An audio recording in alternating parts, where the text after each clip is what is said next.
here we go again, a selfie video opening the podcast because something wild happened after we shot this episode. The Jimmy Kimmel situation happened, so I'm not weighing in on Jimmy Kimmel yet, which I think is good. I'm gonna have a second to think about it and really, late and right, you know me. So this is more addressing the Charlie Kirk situation in general, and I hope you enjoy it. I hope it makes you think. And I also next week want to talk about Tim Dillon being fired from the Saudi festival. So I'm in Virginia now. As you can see, that's the James River. We're about to go perform in Norfolk. So I will have a incisive, hilarious take on all the Kimmel new developments next week. Thank you always for sticking with me. You guys are the best. Love you. I'm coming to Richmond this weekend and Norfolk, Virginia. Then I'm going to be in Baltimore and Toronto and Seattle and all the places. Come, you guys, it's just like the vibe is like, let's laugh. It's the jokes write themselves with what's going on in the world. And I'm going to say it the only way I know how to say it. I know that everyone's done mentally. And laughter isn't the best medicine if you've decided to pull the plug. And it's and given the fact that that's the only sane option at this point mentally, I will start promoting my shows the way I think that every self-aware person in an existential crisis would, and in the most relatable way I can. Even if you don't like comedy and don't want to see comedy, come to my shows if for no other reason that you won't hear about politics for 2 hours. It's a safe place to not have to hear about politics. That is honestly the best. If I saw that on a poster, I'd be like, I guess, yes, I'll go to the Dallas game. A hate watch is even better in person. That is so, why don't we do that? You made me realize that that's what, that I am so obsessed with going to see the Whitney Houston hologram in Vegas because it is so ratchet. It's going to drive you nuts. Have you seen it? No. They haven't even tried to match the head to the body. Oh no. No, please, Floating Pat. Floating head? You know what I'm going to start doing at shows? I'm going to go, hey guys, I know you came here to see me tell jokes, but please everyone pull up your phones. It's going to be like, church, pull up your Bibles, page 84. Please, everyone, Google. We'll get everyone on the Wi-Fi, and I'm just gonna make you Google certain things on your phone that you need to see. The people dancing around her are like having a manic episode. That's like a version of hell. But being a backup dancer for a hologram. But this is what I'm saying. We all need to dabble with what hell might look like. This is it. I think that we're all like, what if I go to hell? Like, maybe it's weirder than we think. It sounds like fun when you're walking in. And then you realize this is never going to end and you're going to be a backup dancer for a hologram. Why are you going to that except as a joke? Like, you go as a joke and they don't care tickets are tickets? Yeah. Or are people like, I'm watching a ghost? I'm guessing they're free tickets. That's what I'm saying. But why? Oh, but you don't have to pay the talent. So basically, here's what's happening. Celebrities have become, maybe they always were, I don't know, there's no way to prove it, but like such monsters, such big baby, king baby monsters that they're like, we don't need you. They said that to us. We don't need you. We don't need you I'm not going to pay for your whatever backstage drip and you being late. I mean, with Mariah Carey truly like sitting on a couch for her show. Remember 50 Cent, one of my favorite people on the planet, just kind of truly not looking like he's in a rehearsal, barely. Justin Timberlake making the crowd sing his songs. They're like, guys, we will just get my nephew to put a Snapchat filter on Woody from Toy Story. And I'll get the ushers Trudeau's to come guy. up here and dance. Yes. And that we don't need, watch. People will go see anything. Yeah. And if they're not paying Whitney Houston, they can afford to give the tickets away for free as long as you buy a drink or two. And then they can launder money through the, in the tunnels. I don't think anybody's buying a ticket to the Whitney. Because then I love a fake business. Whitney Houston hologram. I got this is my like, you know how people are obsessed with how the pyramids are built? This is my pyramids of Giza. But you know how they built this. There's no mystery. Really? How the hologram was made? First of all, It's a I silly mean the lighting trick. show. Like the whole show. Oh, the whole show? Yeah. Oh. The hologram was obviously made with magic. Duh. Anyway, well, I'm glad we got to do that little, like, thank you. Thank you. I needed that. I needed that. Last week's episode, if you watch and listen, thank you. I know it's probably weird to have everything going on with the Charlie Kirk situation. I was like, hey guys, so like, what's with the Phillies game? We do sometimes have to shoot these a little bit in advance because I go on tour, and but that's okay. I think some people were probably ready to maybe not think about it anymore and listen to that episode. But now that everyone's done thinking about it, I'm ready to dig in. Here's my thing. I like to be late but correct instead of on time and full of regret. Second mouse gets the cheese. Late and correct instead of on time, full of regret. Was well done, frankly. Eminem, you can have it. Now, as you all know, a horrific tragedy happened last week. You obviously know what I'm talking about. Meghan Markle's show had a season 2. And we're going to... We'll rebuild. I can't wait to watch her make sorbetto with orchids and make dream catchers out of human hair. Can't wait for that documentary. So I did not get to address the Charlie Kirk situation last week, mostly because no one wants me to. So last week, when we were talking about the boys that didn't get to have their ball and their hat, I was like, who cares? Who cares? Who cares? It doesn't matter. But we have this problem where we think everything is as worse as it can get because we think it's not gonna get worse. Do you know what I'm saying? We last week were like, it's the end of the world. This boy didn't get his baseball. Okay, and no one was focused on the real end of the world issue, which is that when a child was being filmed and started crying, someone zoomed in and held it. Went, this is cinema. I'm on the edge of my seat. Zoom in. What if he cries? Then he'll be all wet. Like, just cut the roll. As soon as a child starts crying, cut. We're out. Cut away. You know what to do. Stop filming. So what happened with Charlie Kirk? It was the meteor hit. I feel like we all kind of, people that come from like trauma, are like, we knew a meteor was coming. We didn't know how. And that's why people that truly come from chaos and trauma and big curveballs don't care about literal curveballs. We don't care about base. We're like, man, let's enjoy this while we can because the meteor is coming. Finally, humans last week got some context to what actual horror looks like. And I think that I sometimes seem callous because I always know that at any time as a society, we're focused on something like petty, which when we're focused on something petty, it just means we're in between cataclysmic nightmares that you will forever see on your eyelids every time you close your eyes. And we don't realize that we're in the calm before the storm. But also, I think that we're also addicted to adrenaline now that we can't even let things be calm. Like, people don't even build porches on new houses. New houses don't have porches, the place where you go be calm and just watch cars go. They're like, people don't do this anymore. Like, we're all just such adrenaline and cortisol addicts.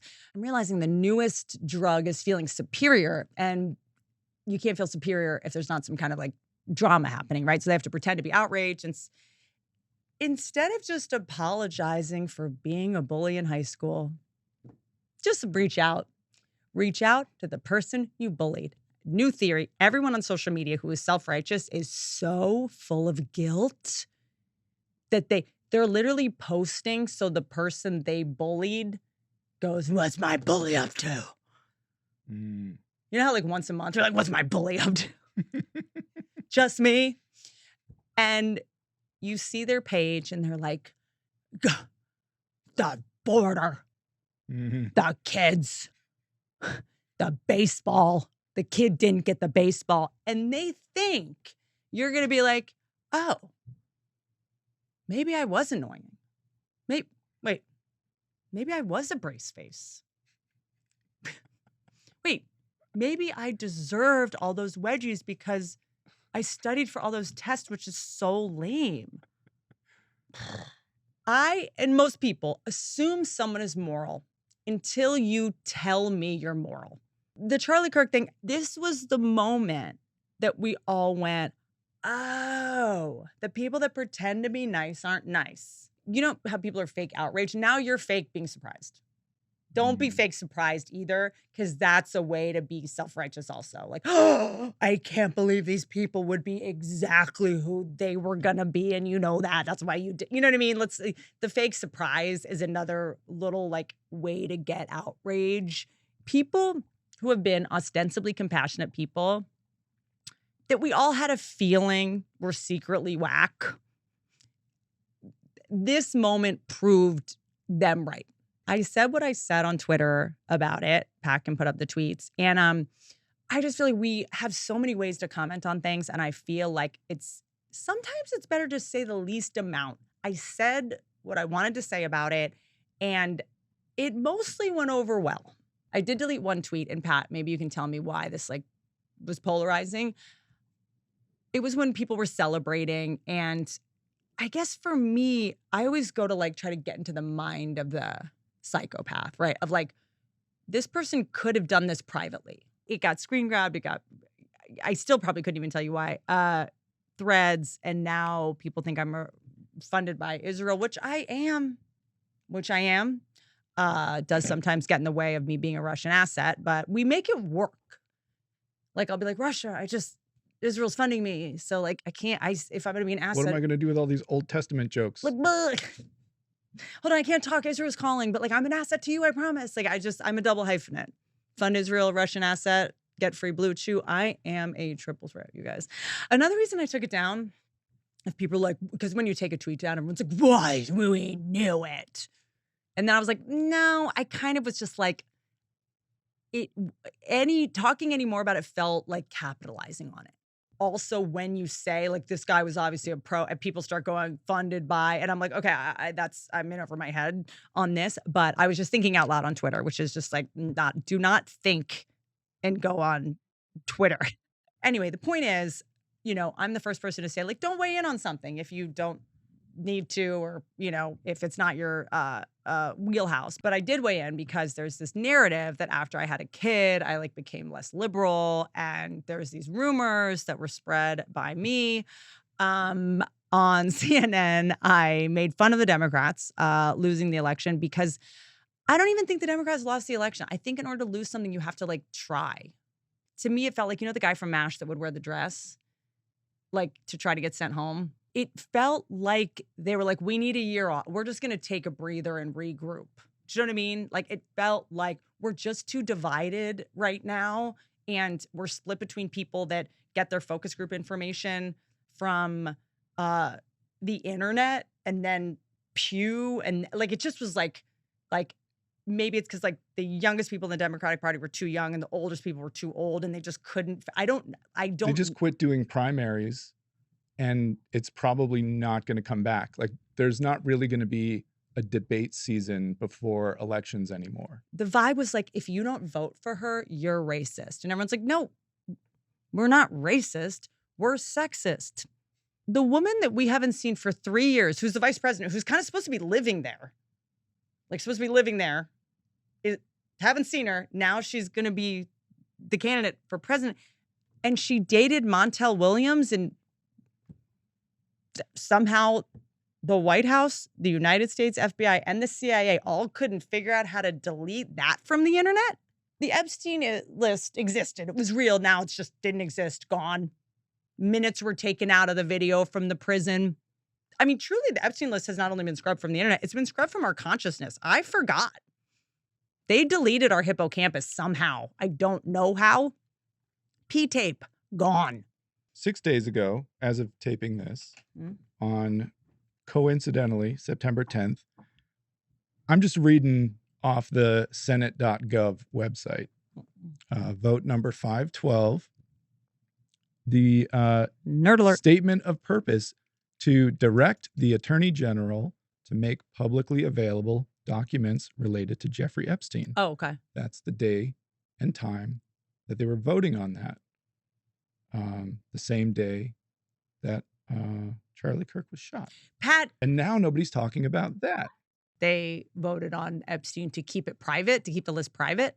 The Senate voted to direct the Attorney General to make publicly available documents related to Jeffrey Epstein. And the yeas were 51 and the nays were 49. And that happened on that same day. Interesting, for sure. Interesting that you don't believe in coincidences, you negative bum. If there was not a meeting about the Montel Williams, Kamala Harris photos and their past relationship, we don't have a government. You guys don't care. It's fine if you don't care. Just say you don't care. It's like, don't put me through this rigmarole. Like, you understand that. Okay, it matters who future female presidents date. It matters. If you're running for president as a woman, it matters. We have to go, okay, who have you dated? We got to talk about it, because men, it doesn't matter who they dated, because you can pay women off. They get it. They're like, this might be the best way to have any kind of chance in owning property. Thank God. This finally is not a nightmare anymore. I can get the therapy I deserve. Get paid. You can't pay off men. Men won't settle. Men would rather die of starvation in their cars than see a woman on TV at a bar and not be able to say, I hit that. They won't. No amount of money will be worth them not being able to say that. Okay. In 2025, he did address it. Last year that he addressed it because people were talking about it so much and nobody would address it. And do you know what he said? He said it was no big deal.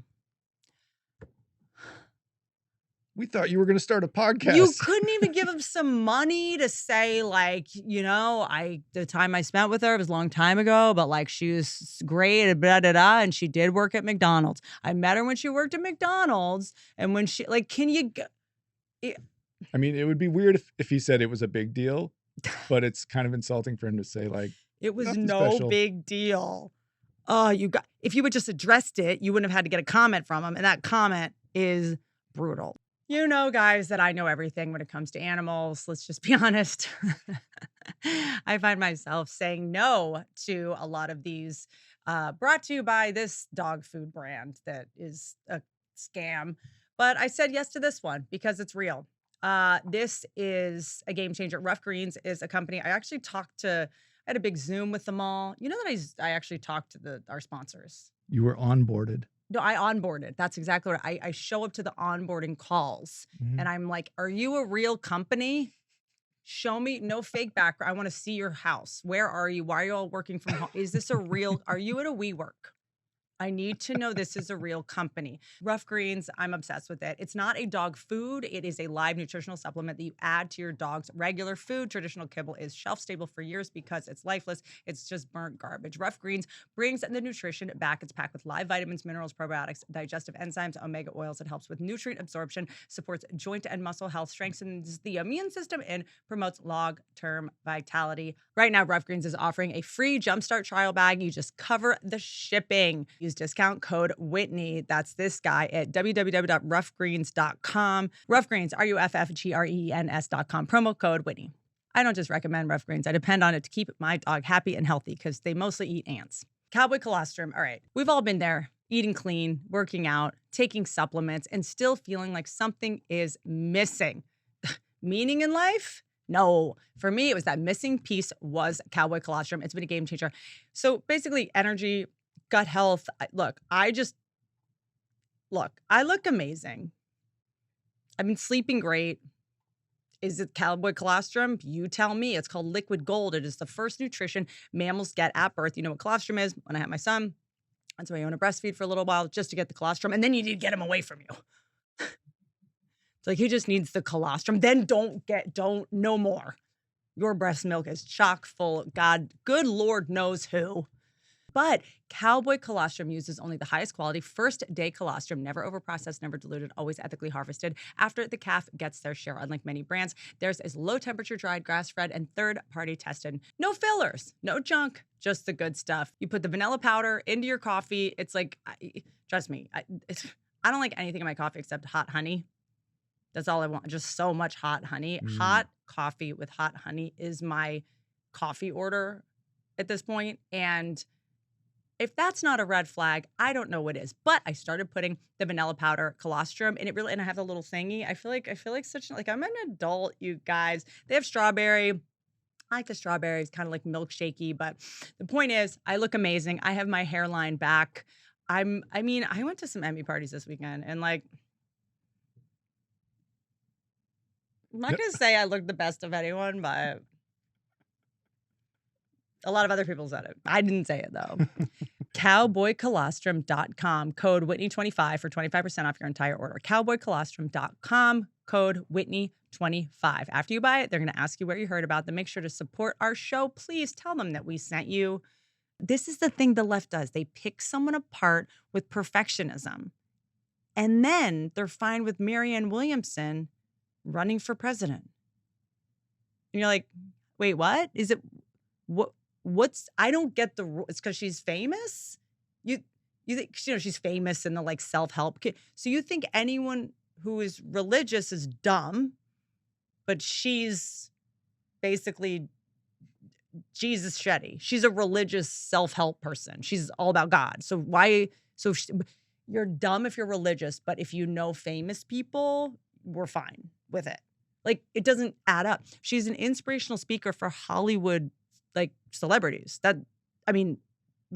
know the president has to be a con artist, but this feels a little far. Like, this is like, she does books about how to make you love yourself. Like, if you have millions of dollars and you don't love yourself by now, I believe you are unlovable. Like, that's what she should go to celebrities' houses and be like, you're not lovable. Look, I've been mad at the Democrats since they got mad at Beto O'Rourke for thanking his wife. He made remember Beto O'Rourke? I don't know what he's up to. Beto O'Rourke made some bad jokes, but who hasn't? I made some bad jokes, and I still get to live here on a compound near Scott Baio. I see the guy from Castle at Starbucks once a month, and I've made some bad jokes. Beto O'Rourke. Okay, so I did look it up because I am thematically I'm talking about the perfectionism and the self-righteous indignation that is coming from the left and how it has affected the way that they've selected candidates. And I promise there's going to be a point to all this. Beto O'Rourke, he said, I'm just saying this verbatim, he apologized for joking at several events back when he was campaigning in Iowa. He said that his wife had been raising the children, and he went, sometimes with my help. He's on the road a lot. By the way, he's probably never with his help. Honestly, get it? It's a lie, if nothing else, which means he's even more qualified to be the president. So they have 3 children, sometimes with my help. You know what? Chances are she's like, I'm good. I got it. It's probably annoying when he does try to help, but everyone's like, he doesn't help with the kids. Do you want someone running for office near children ever? Even their own? He's giving thoughts and prayers to his kids. I'm just saying, hold on. So do you think it's healthy for a politician's kids to be around them ever? Anyway, but the point is, it wasn't fine. It was a bad joke. It wasn't funny. Was he disrespecting his wife? I don't know. I'm sure she's thrilled he's on the road. She's like, yeah, no, go to Iowa again. Like, please, they need you. Then he apologized again because he got a bunch of heat because he, as a teenager, he was a member of a group of activist hackers. And there was he wrote something called Psychedelic Warlord and included a piece of fiction from a killer's point of view. Cool. Was that a reason to basically say Beto O'Rourke shouldn't keep running?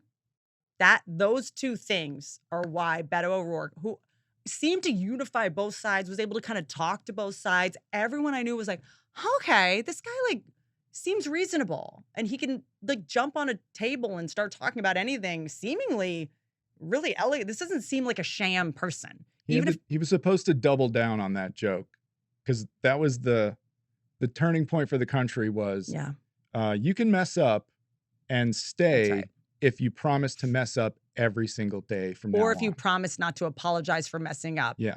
I.e. Trump saying, do you said Rosie O'Donnell was fat? He's like, she's fat. Yes. Yeah. Correct. Yeah. Yeah. It's And I got another one. exactly. So he Yeah. apologized. Maybe that was it. Maybe he's too apologetic to be a politician. Maybe it's that. Maybe that's his flaw, not the fact that the entire party, tried. But it was just this perfectionism of like, you made a joke about your wah. Mm. Like apologize. Like it was this timer. And as if the apology would ever be good enough. When you force them to apologize and they do, and you're like, then you lose respect for them. Like you're weak. It's like, well, you actually caved to me. Members of the left are not allowed to challenge anything that is going on in the party. It is just so weird to me. Like there's so much hypocrisy on both sides, but I don't understand why the left cannot just admit it. No one's mad at you if you just admit it. If anyone on the left was like, look, Kamala was not my first pick. If you had some explanation, like, trust me, strategically, this is our thing. Not ideal, right? Not my favorite thing. Maybe not the perfect thing. Okay, but this will be the smoothest transition. We're gonna beef her up with a great VP. Cut to Tiananmen Square. The China thing wasn't weird until no one could talk about it. That's when it gets weird. I'll bring it up, say, yeah, I did this and I did it. I'll be like, oh, good, thank you. Moving on. But if it's like, hey, what was that thing? I'm dangerous. I'm causing danger. Like that's when it's like, if you went to China 14 times, that's what you lead with in every conversation. That's your thing. Like that's your thing. You know what I mean? I have horses. That's my thing. In the amount of time you told me it's problematic to ask, I'm not allowed to say anything. You could have just answered the question. You could have just like answered my question. Yeah, you're so smart, but you don't get to be so smart and then not let other people be dumb. Which is like if you're the smartest person ever because you're on the left, and I'm this person that's an idiot, you have to move through the world knowing you're going to have to answer some questions because you're the smartest person alive. So how about instead of telling me that I'm like problematic and starting a dialogue that is dangerous, that it'd be weird for a grown man to go to China every 20 minutes, just give me the answer. And I'll go, oh, yeah, I know. Oh, he went and he taught English and he did this. That's so cool. I'd be like, that's so cool. I was the kid in school who I was like, I don't get it. What was that? And as soon as the teacher started getting annoyed, it was like, oh, he doesn't know the answer. That's all. When we were growing up, there was always some teacher in school who was like, and I was just in Portugal looking for the big wave. And you're like, every summer this guy goes to Portugal. It's this thing. Why? Because my mind, just tell me why. You saw Big Trouble Little China as a kid. You loved it. You wanted to go. Kirk, guess what? What if he said that's why he was going to China? Then I'd be like, dude, let's switch. You are the president, dude. You have my vote. I will campaign for you. The little flying ball, Kurt Russell at his finest. Like, just say that. And I'll go like, oh, I get it. When you're like, we don't discuss this ever. I'm like, what? What's up? It's like telling someone, a kid not to do something. They're like, I got to go try it just to see why I'm not allowed to do it. You guys, the left is just dismissing basic human nature of curiosity. If you're running to be the most powerful person in the world, people are allowed to know things, right? And this is why the right succeeds so much, because Trump, like, he has no secrets. He's like, nah. Or he'll just lie to your face and just keep lying. And you're like, well, I know he's lying. But this thing of like, I'm going to pretend no one's wondering is like I'm going to pretend I didn't hear you. It's like, you know what it is? No one wants to be the person who, when you run into someone in public and they pretend they didn't see you and you're like, now I have to have seen this. Now I've seen you pretend to not see me and you want me to not tell anyone you just did that. Now you gave me a secret that I don't want. Cursed. Yeah. And now I'm like, it's like, if something's locked, you're like, what's in there? What's in there? Unlock it. Unlock it. What? I can't. I'm just going to keep a crowbar. I'm sure it's just like nothing, no big deal. But it's like, don't go. You got to just tell us. You know what I mean? Well, on the Republican side, they just look at you and go, don't be an idiot. But in that last election, they went, you're not allowed to comment on Montel Williams. And you're not allowed to comment on Tim Walz going to China. You can't. And by the way, I don't even think the left was behind them, because had you truly been behind them, you would have made that stuff go away. It wouldn't have been on the internet at all. Or just go, that's photoshopped. And I'd be like, that makes so much more sense. You're right at the time where you can say something's AI and you didn't even do that. I've lost friends over this exact issue. And frankly, I'm better for it. But the point is, everything that's going on with the reaction to Charlie Kirk, it's not just this horrible thing happened and this person lost their, it's also like a lot of people knew it. And then when you celebrated it, we were like, we knew you weren't nice, you know? So there's this extra layer of like, we knew that this was like a rigmarole. So even if people aren't going right, they're anti the current left because that felt fishy. And you were asking way too much of us by saying, but we're good people. And you don't get to question us. And we're like, I don't know. Like, dude, if Tim Walz went to sit down with Andrew Schultz, I don't care.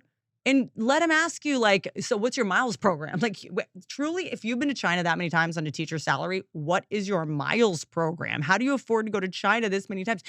Post a selfie with a pangolin. Why haven't we seen a pangolin? Have your kids seen a pangolin? If you've gone to China and your kids don't have pangolins in their house, like, I'm just like, why am I weird for asking about the life of the person who might lead the free world? I am so sick of everybody talking about everything except the thing they need to talk about.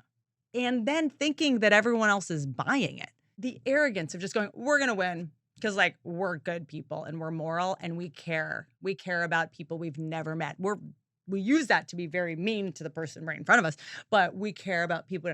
I don't like, and maybe it comes from growing up in a very chaotic home. I don't like when someone has a weakness and won't acknowledge it because that's dangerous. If you go like, hey, I can't do this one thing, it's like, oh, good to know this person will do it. But if you're just like, we got this, if they had just gone, hey guys, this year we're the Browns. I don't know what to tell you. This year, if we're winning not on talent, we're winning on heart and grit. Okay?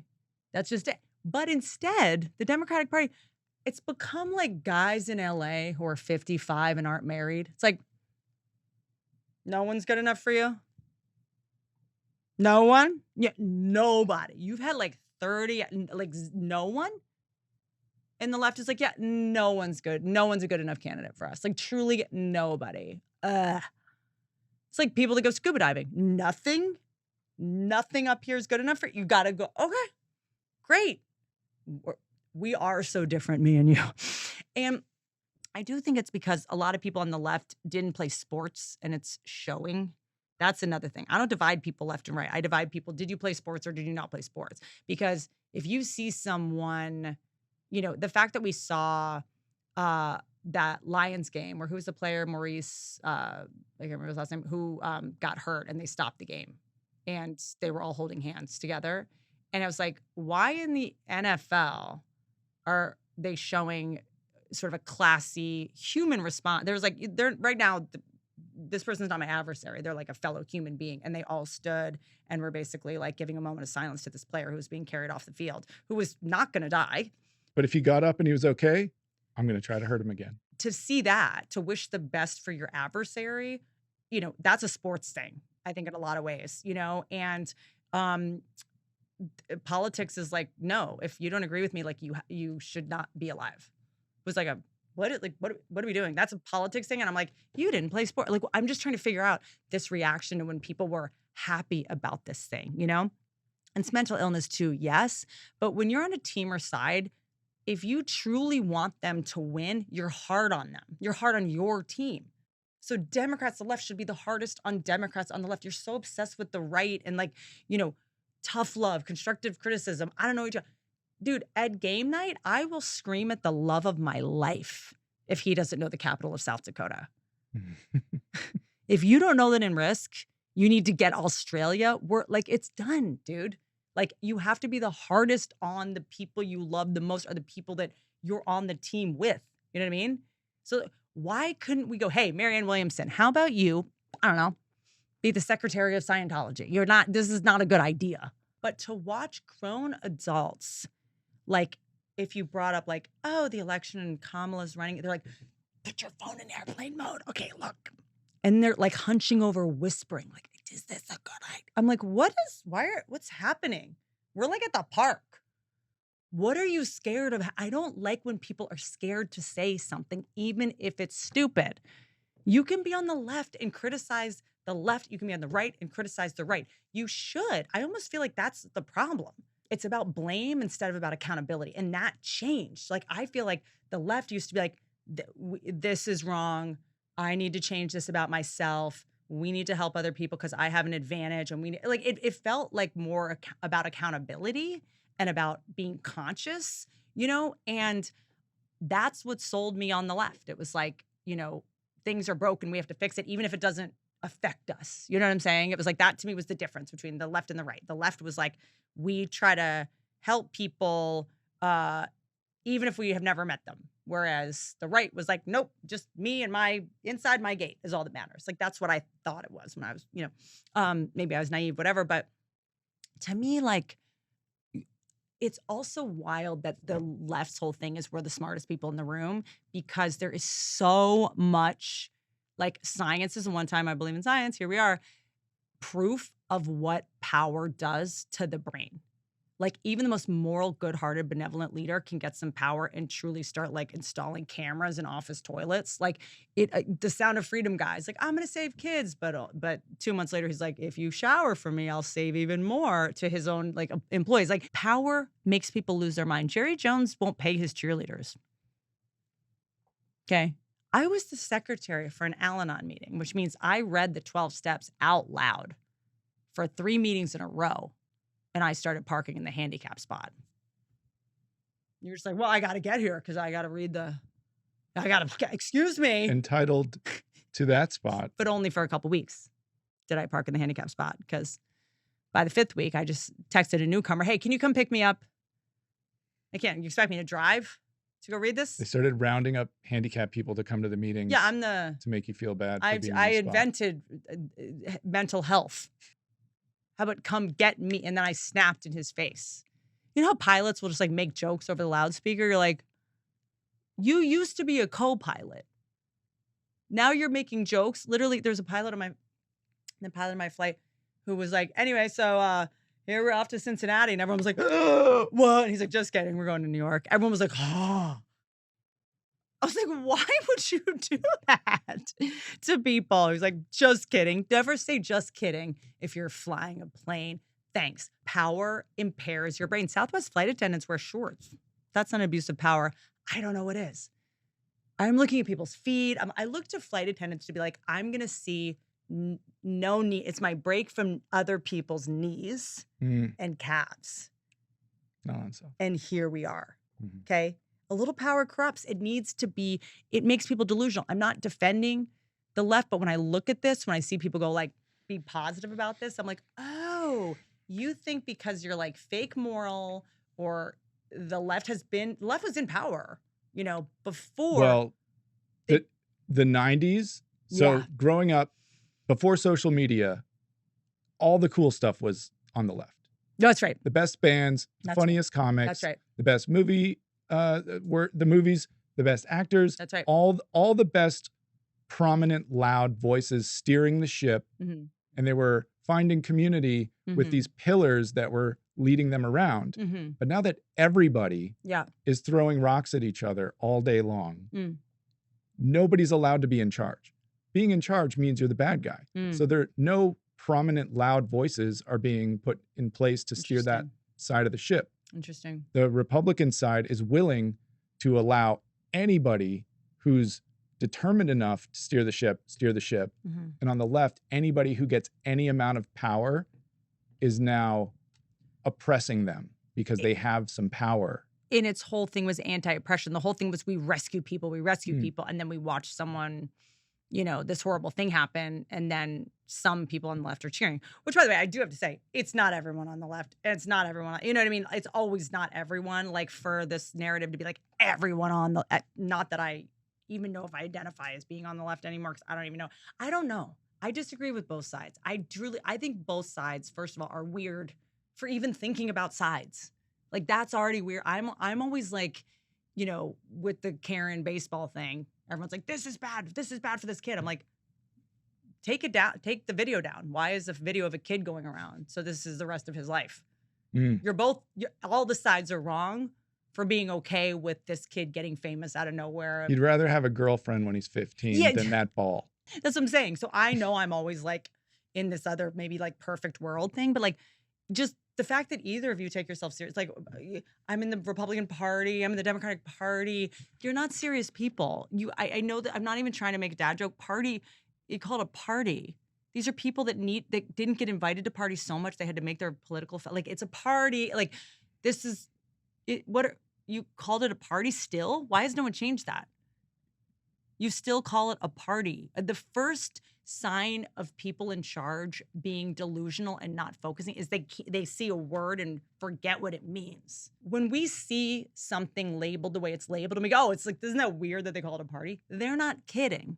We are like, oh, this must be like what it was called back in the, olden times. But to them, they're like, that's how they get joy.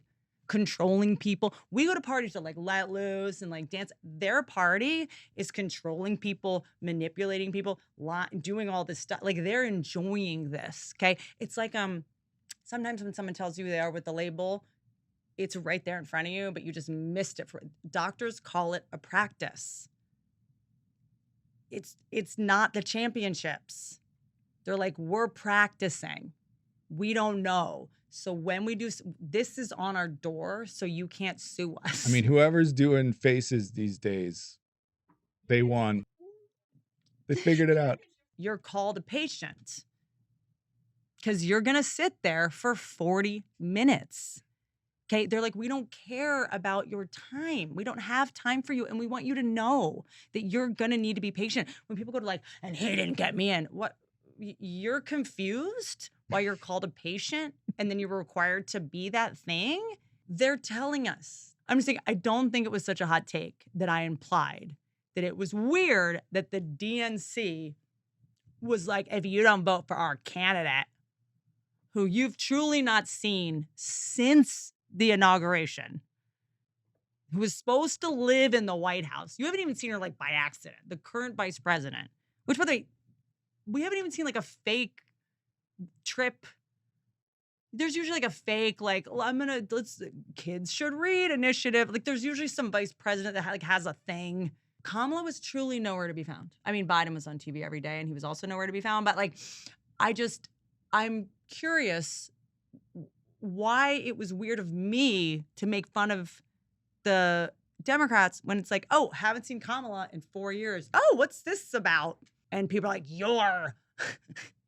you're red-pilled. I'm like, no, why is the presidential nominee at the People's Choice Awards? Like, I'm just curious as part of the campaign. I mean, honestly, it might be a stronger democracy at this point. I actually trust the People's Choice Award voting system. But I also think we need new terms. I'm going to start saying this. I maybe should have said this earlier. I don't think it's the left and the right. I think it's like the verbal left and the verbal right.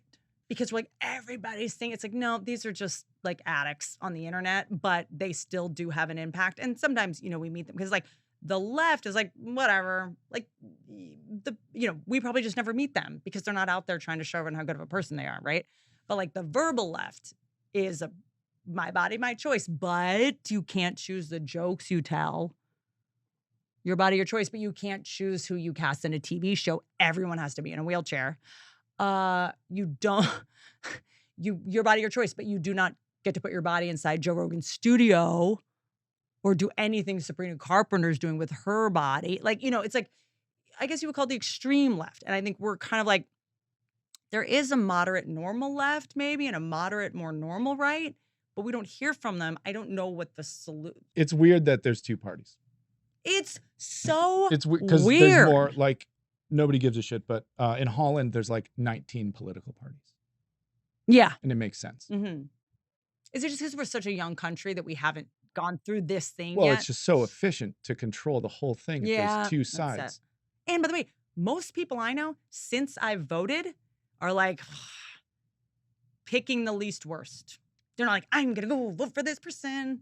I feel like Obama maybe felt like that a little bit, but I was like, younger, and I'm sure that all my friends were that. Like, I mean, I'm sure there's a ton of people that do not want to be a part of any of that, that are never going to go to the right. But I'm also not defending either of these, but like, to be able to just post and be like, I'm leftist. And like, it's like, I think that the DNC and the RNC have to do something, which is like, before you're able to say you're there, they have to like approve the tweet.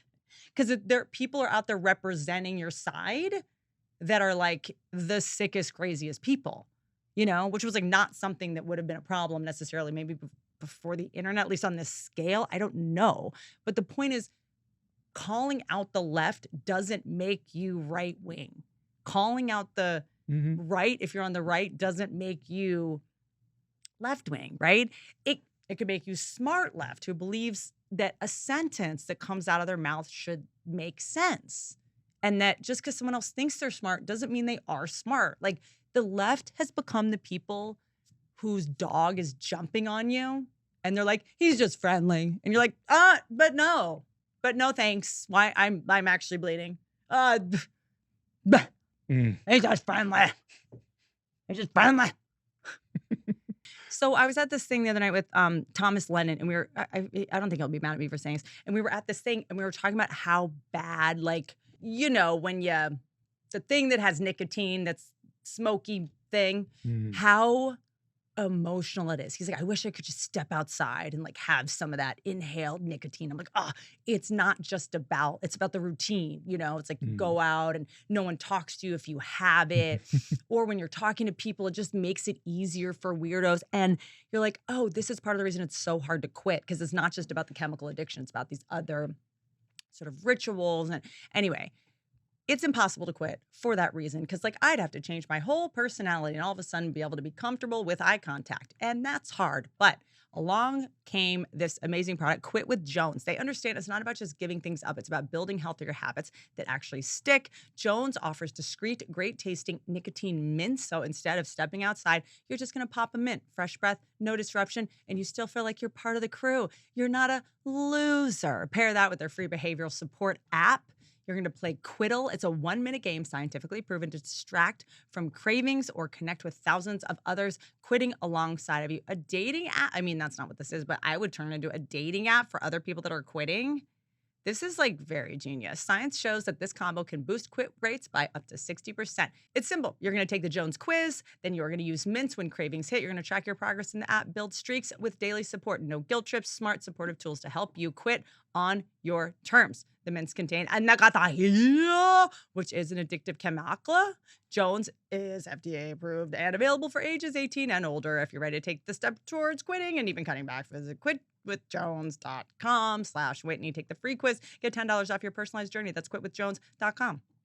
Did I say nicotine before that? /Whitney. /Whitney. Your journey starts now. I know this episode has had some pretty serious themes in it. Okay. But you know what makes all this nightmare we all live in a little less horrific? Looking like so cute. Fashion. Fashion. And I've been a fashion icon for a while now. Reluctantly so. They won't let me leave. They won't let me leave. And also, like, I am such a fashion icon that it wasn't even my idea. I was trying so hard to not be one that's why I became one. Why is everything have a horse on it now all of a sudden? You guys don't get to appropriate my declining mental health. Firstly. Secondly, it has made me decide, you know what? I don't even want to shop at gas stations anymore, because now you guys are doing it. Are they imitating me or mocking me? I can't tell. That's like, you just broke something open in my brain. The point is, I look at Revolve. I want everything. This is good news. This is bad news, but mostly good news, because I have decided that I'm an adult now. And look at me today. Look at me. I've got buttons. I've got pockets that I'm not even going to use. They're for decoration only. Like, I have the right color bra under this sort of like diaphanous lace number. I'm an adult now, you guys. And I will currently be dressing as someone who will be fighting for custody of their child in 10 years. So you better get ready for some peplum, some puffy sleeves, someone who looks like I'm kidding. That is not going to happen. I love my baby's dad dearly, but I would love to get him a Revolve gift card. Do they sell men's clothes? The point is, they have 1,200 brands, 100,000 styles, all in one place. I was on the phone with them the other day. Like, there's nothing I don't like. There's nothing I don't like on this site, and don't let that deter you. Because what I'm trying to say is that I have good taste now. It has curated edits for every occasion, vacation, date night, birthdays. It also has every price point. Like, you can buy something like fancy if you want, but then they have like jeans can't only be $300. I don't know in what world. Okay. So, but they have every brand, a spectrum of prices. So cute. They drop new arrivals daily, always something fresh. Personally, there's this brand Norma Kamali that I'm obsessed with. I picked up some cute basics. I will be wearing them at shows this fall. They offer inclusive sizing, of course, XXX to 4X, fast free shipping, easy returns. I got myself a belt the other day, got the wrong size. I got it. It was, it's Revolve has it figured out. Go to Revolve. I'm going to give you $15 off your first order with code Whitney. 15%. Pat, if you mansplain me again and dare to make sure I am accurate on this show, this is a revolving door. Okay, you think this is Revolve. I'll show you Revolve. And you'll come right back in.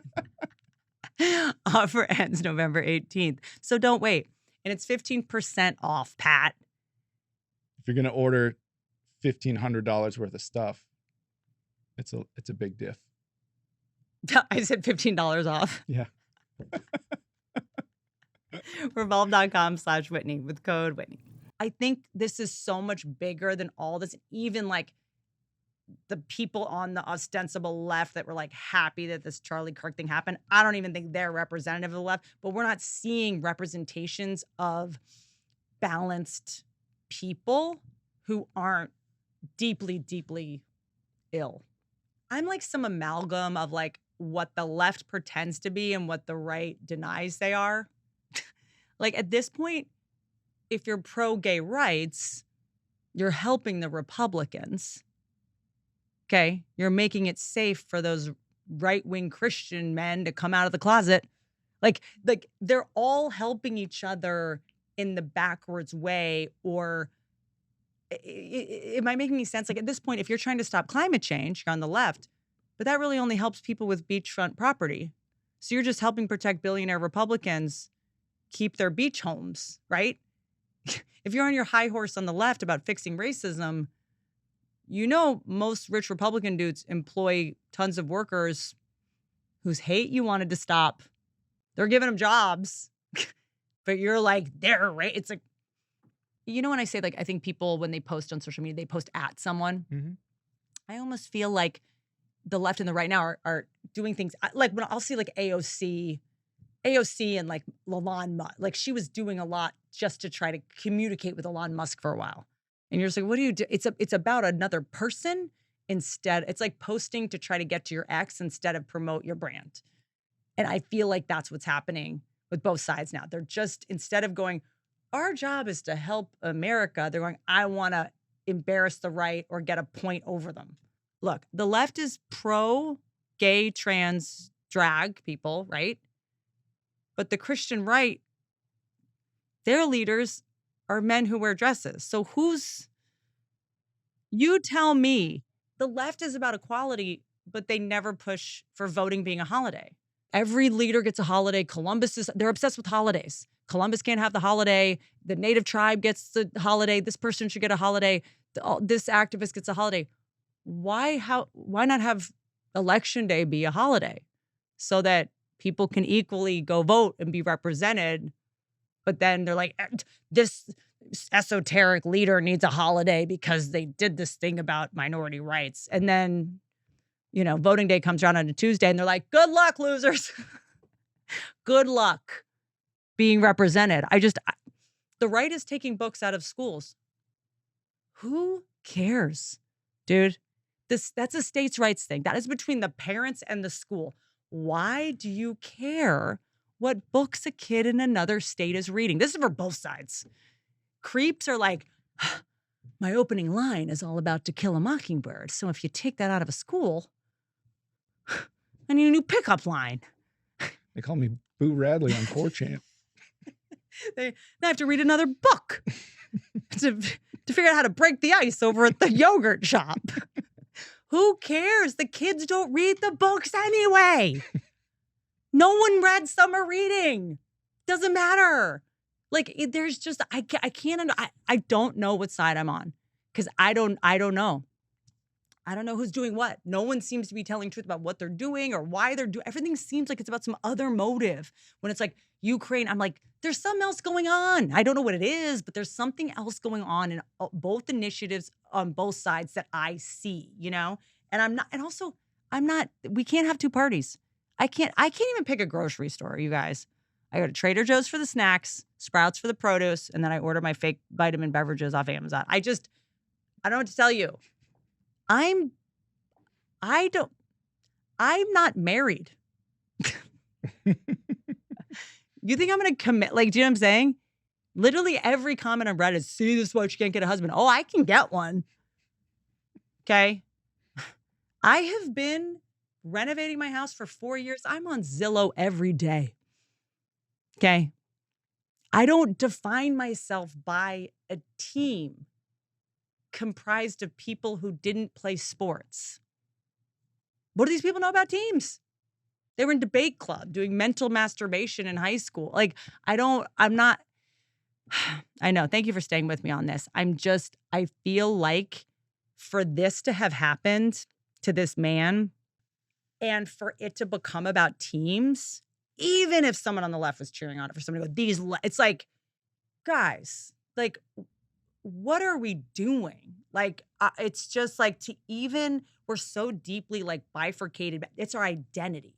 Like, the fact that this is our identity is so weird, right? And I know everyone, I do have like thoughts about Charlie Kirk. I know everyone's already made up their mind about him. I don't know enough about him. I would really want to watch everything. There's different versions of him that Sure. people can show you to convince you one way or the other. He's of 30. anything. As far as I'm concerned, he's not even close to being the person he is. Like, the person I thought I was at 30, I look back now and I'm like, those were good points, but like, I didn't know. That's who you are at that time. We all think that everyone that we see is like a snapshot of who they're going to be forever, you know? No, he cast a really wide net. Sure. So you could take 5 hours of footage and sell him to one person. Totally. And then take completely polar opposite footage and sell him to another person. And like, look, I'm the first to say, look, I do always feel like when I'm about to say something negative about someone, I'm going to say, here are all the positive things, so you know I'm not being like biased. Regardless of what he's saying, whether I agree with it or not, that doesn't matter. You know, a lot of people posting, I didn't agree with him, but it's like, just say, do you need to, you know, but I find myself doing it right now. I don't really know. I'm watching him after this has already happened, and I see it through a lens of like, whatever he's saying should not have caused that, you know? So I'm looking through it as this is someone's dad and we're in America, and I'm not even like, I didn't agree with this. I did agree with this. I'm not even like thinking about that. He's like a very deft, you know, clearly, brilliant debater. And, you know, what I would say to that would be like, the dialogue's great. We should be talking more, but like, you know, you're so smart. You're so brilliant. Like, debating kids in college, like, it's not that hard to win He's willing Yeah. to allow anybody to Yeah. speak until they're done speaking, and then he's going to dunk on them. I think he could dunk on truly anyone. I think he's like such a heavyweight mentally that I'm sort of like, is this just to expose kids when they're at their wrongest? Is that, you know, that's what I would have said before he crossed over. But I go, this isn't hurting anything. This voice they should have a teacher like this at the school. Well, he's putting the voices of the people talking to him on the internet also. Right. And then my question is, do they know they're being, do they know? Yeah. Okay. Because all these kids I would go, this guy's brilliant. Even if I don't agree with what he's saying, it doesn't matter. He's going to dunk on all these. Is this publicly embarrassing somebody, knowing how smart and deft you are? Like, is this going to backfire with a someone, you can't just embarrass someone like that and have there not be some kind of, I don't know. Well, I don't think this was a revenge killing for a one-on-one interaction. I don't think it was either, but that's what I would have worried about. That's not what happened. Yeah. But I would have just gone like, I hope this guy is, I'd have to look it up. I'm sure he was getting death threats every day. I don't believe that dialogue on a college campus is spreading hate or causing damage. I don't. And he's talking to people that have very extreme, people in college that have very extreme takes. That's always been that way. To go like, those people like disagree. No, they don't. That person was probably going to grow up to be Charlie. Do you know what I mean? It's just like, I'm exaggerating, but the people that are in college, like, they're trying to piss off their parents. Like, that's what you're supposed to do at that age. Like, at 22, you want to go argue with someone and give it to them. And Charlie was like, I'm willing to be the dad that can't ground you. Yeah, they all want to try it. Let's go. Yeah. And to me, I looked at it as like sparring. I looked at it as like, oh, finally I get to like try out this argument on someone that would have my dad's take and like him not go, you're grounded if you keep talking, like I feel like watching it, I saw these kids like, it being filmed. They obviously consented to it, whatever, but this is what they're supposed to be doing. It's called identity differentiation. It's like at that point in your life, you're trying to separate yourself from your parents. It literally like there's a biological basis. It deters predators, whatever, who cares? But like these kids that were arguing with him, like we see like, oh yeah, see, this is why he had to go. It's like, who cares if a right-wing dork tells a left-wing 21-year-old they should get married and have kids? Who cares? Why do you care what's being said to a college kid unless you want to make sure that they agree with you so you get along when you start grooming them? Like, what? Who cares? Like, it depends on what supercut you watch. Okay. So a I'll bunch of leave it people at are that. say there's like hate. There's different supercuts to But this here's guy. what else. But his behavior at the school where he was when he was shot, that activity that he's been doing for years, that's probably the best version of him. But the supercuts that are bad, Yeah. whatever he's saying, Yeah. we don't. It's the only thing the people that were jumping for joy were willing to watch of his and form an opinion on. But you still shouldn't be assassinated in front of your kids. Exactly. Like when Osama bin Laden was assassinated, I'm like, guys, can we just keep him in a cell and study his brain? Like, if you really think someone is that big, Well, just go find the smartest left-wing debater and have them show up and do it in public. I know that I'm in a weird space because I love hearing people talk that I don't agree with necessarily. I love watching the way somebody thinks. To me, it's like more like watching Cowboys versus Eagles or, whatever it is. Or, I mean, there's no other good team this year, but like actual, like watching that and watching how patient and gentle he was. Is gentle a bad word for him? Like just how, maybe again, I'm seeing it through the eyes of like this, I'm not seeing anything that made what happened good news, And I think part of the reason he was so frustrating is he wasn't angry and mean to them, and he wasn't Andrew Tate. A lot of what people loved about him came out during those interactions. Yeah. And then just as equally, the people that support him won't acknowledge a different supercut. And that's the supercut that everyone else is latching on to. So it really is, we're living in different realities. Yeah. And is there a version of a supercut of Charlie Kirk talking to kids that would be the only thing I was exposed to that would make me joyful that happened? No. All of us are, trying to figure out our thing. And as I watched him, some of these videos, I'm like, oh, that's a different guy. Oh, okay. That, whatever. It's like, everyone's like, am I this guy? The idea is that conversations change you. The idea is that like patient, real conversations change you. So it's like, whether anything he was saying was right or moral or aligned with your beliefs, I hope those kids left either going, I hate that guy, but also I need to have a better argument and not just rely on the fact that I'm moral. Even if I disagree with everything Charlie is saying, watching him debate really highlighted this, whether it's the Twitterification or the onlineification of like, I don't have a good argument, I'm just going to say you're a jerk. We're acting like when he went to these campuses, he was like traumatizing these like the point in college is you're supposed to argue and figure out what you believe because your parents won't listen to you. They tuned you out truly 20 years ago. Like truly when you started crying in the crib, they were like, we're sleep training. And they stopped listening to you, okay? I mean, you're in college, you're supposed to go like, Courtney Love was a better musician than Kurt Cobain. Hear me out. And everyone's like, what? These college kids, and maybe, by the way, of course, I'm always going to take into account they were on camera. They could have been nervous. They could have had a, whatever.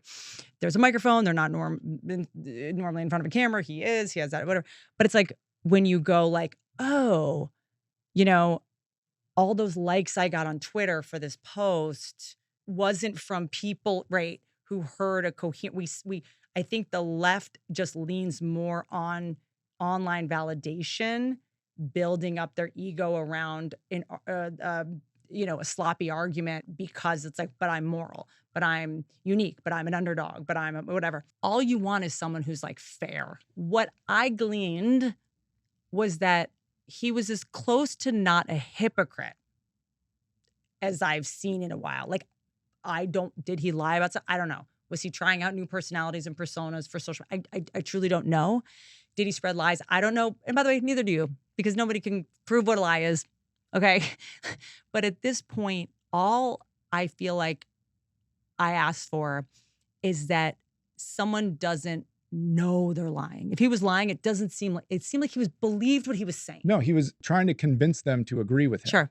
But it wasn't like, there was no like, and I don't know when my bar got so low for people that even when you disagree with someone to go like, well, here's like, I was watching him do something like at Oxford. It's in this, I don't remember exactly what the argument was, but she was like, well, this person hasn't done anything, someone that was running for office or something. And he goes like, oh, well, actually served in the military, did this and this and this and this, but so we'll come back to that. Like there was something kind of like, and maybe that's a manipulation tactic and whatever, but it just was like, doing your homework makes you a superhero these days. It just, yeah. And it just was like the person that knew less was like arrogant and patronizing. And the person who had the facts was like, here's the facts. And now I'm about to say something that's like, right or who cares?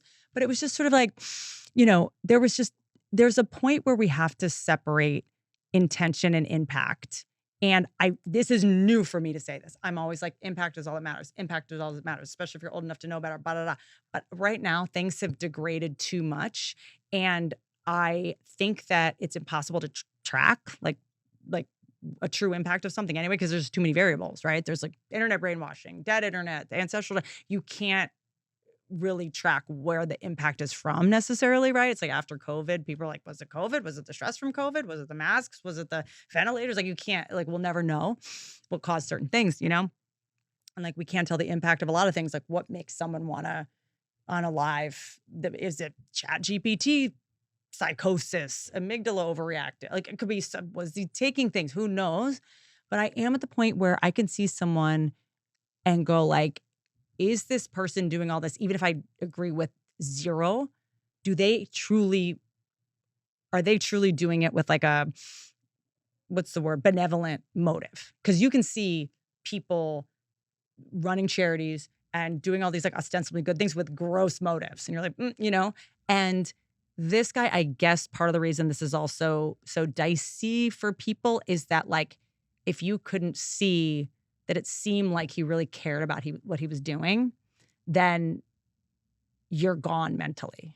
I think we are missing out on a lot of really amazing people because they're never going to run for office or be public figures because they're like, this is not even worth it. His intentions seem pure, even if it's stuff that you think is backwards. There's a lot of people that lead cults who truly believe they're helping the people, even if they're not. So it's like I always say, like people that are pro-choice and pro-life, the ones out protesting, they have more in common than any of the other ones. When a Dallas fan comes to an Eagles game and sits there knowing that they are just going to get screamed at and booed the entire time, I'm like, we're the same.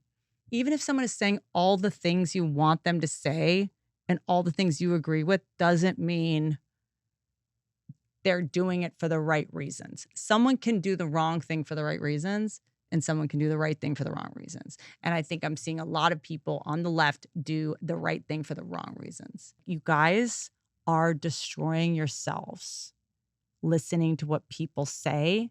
And I think we should all more be watching how people say it. And even if you have the correct argument, you're losing it because of how you're saying it. And this is more of a life advice all over the place type thing as I stutter through it, trying to make an argument and I can't. But my intention is good, And I think that we're all, maybe it's because we're reading things and not reading faces or whatever. So it's like when comics that are, been doing it for 15 years that are like, still featuring, they're like, Kevin Hart sucks. And you're like, oh, really? Yeah, he's not funny. It's like, but you are funny. So what's your excuse? So how come the person who wasn't funny is so successful? It's like this. It's like Charlie Kirk is wrong. It's like, then why do so many, then what is he doing then? What is he doing? He's saying it slowly. He's being respectful. He's taking someone else's view seriously, even if he doesn't agree with it. Maybe this episode is more of like an open letter to the left going like, let's say everything's correct that you're doing and saying, which is you believe it.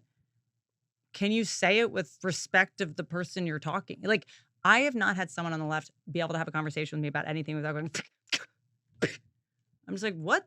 Are you all right? Watching him talk, by the way, I'd say this even if I just sort of got to know him and this horrific thing didn't happen to him. I'd be like, whoa, smart. When everyone's like, and trying to be like, he's just like listening and seems like he genuinely like respects and has patience for the person he's talking to.